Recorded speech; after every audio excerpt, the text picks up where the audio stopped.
semuanya, sebelumnya izinkan saya untuk memperkenalkan diri. Nama saya Alia Failiza Fideni Nakila dari kelas MN22I. Tujuan saya membuat video ini adalah untuk menyelesaikan tugas mata kuliah manajemen keuangan dengan tugas menganalisis laporan keuangan. Oke, di sini saya akan menganalisis laporan keuangan PT FKS Food Sejahtera Tbk dengan kode AISA.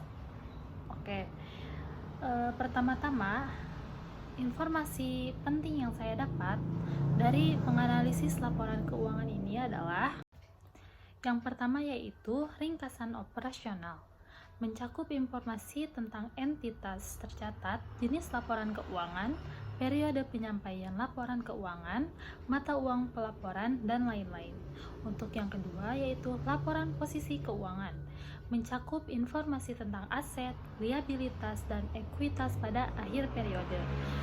Oke, untuk yang ketiga, yaitu laporan laba rugi dan penghasilan kompresif lainnya, mencakup informasi tentang pendapatan, beban, laba bersih, dan penghasilan kompresif lainnya.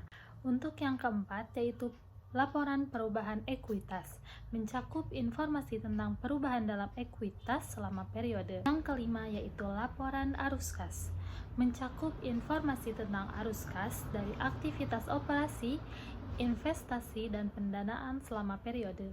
Yang keenam, yaitu catatan atas laporan keuangan yang mencakup informasi rinci tentang kebijakan akuntansi, estimasi akuntansi, dan informasi tambahan terkait aset, liabilitas, ekuitas, pendapatan beban, dan arus kas.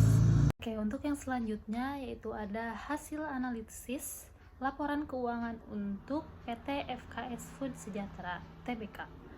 Yang pertama ada di posisi keuangan. Pada akhir periode, total aset entitas tercatat sebesar Rp 1.788.304. Aset tersebut terdiri dari kas dan setara kas, piutang usaha, investasi pada entitas asosiasi, dan aset lainnya. Lalu, total liabilitas entitas tercatat pada akhir periode sebesar Rp 1.006.184. Liabilitas tersebut terdiri dari utang usaha, utang bank, dan liabilitas lainnya. Lalu, ekuitas entitas tercatat pada akhir periode sebesar Rp 782.120. Ekuitas tersebut terdiri dari modal saham, laba ditahan, dan komponen ekuitas lainnya.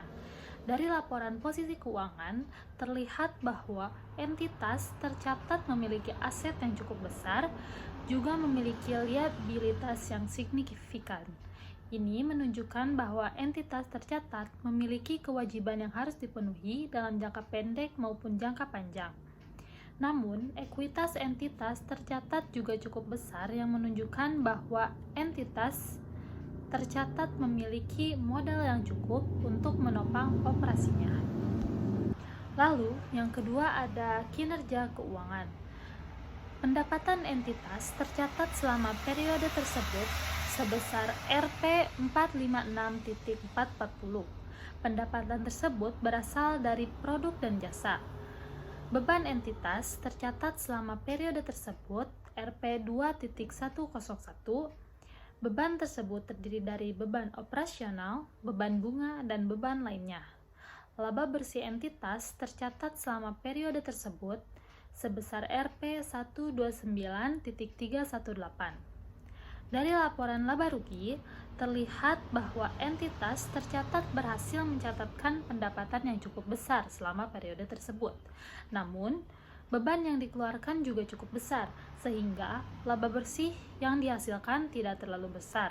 Hal ini dapat menunjukkan bahwa entitas tercatat masih memiliki ruang untuk meningkatkan efisiensi operasinya. Oke, untuk yang ketiga yaitu ada arus kas. Arus kas dari aktivitas operasi entitas tercatat selama periode tersebut sebesar Rp 12.416. Arus kas tersebut berasal dari penerimaan kas, yaitu penjualan produk dan jasa, sebesar Rp 467.098. dan pembayaran kas untuk beban operasional dan beban lainnya Rp 454.886. Arus kas dari aktivitas investasi entitas tercatat selama periode tersebut sebesar Rp 7.331. Arus kas tersebut berasal dari pembayaran kas untuk investasi pada entitas asosiasi. Lalu, arus kas dari aktivitas pendanaan entitas tercatat selama periode tersebut sebesar Rp 17.494. Arus kas tersebut berasal dari aktivitas pendanaan selama periode tersebut seperti penerimaan dan pembayaran pinjaman bank dan sebagainya. Dari laporan arus kas, terlihat bahwa entitas tercatat berhasil menghasilkan arus kas dari aktivitas operasinya. Namun, entitas tercatat juga melakukan pembayaran kas yang cukup besar untuk investasi pada entitas asosiasi. Hal ini dapat menunjukkan bahwa entitas tercatat memiliki rencana untuk melakukan ekspansi bisnis melalui investasi pada entitas asosiasi.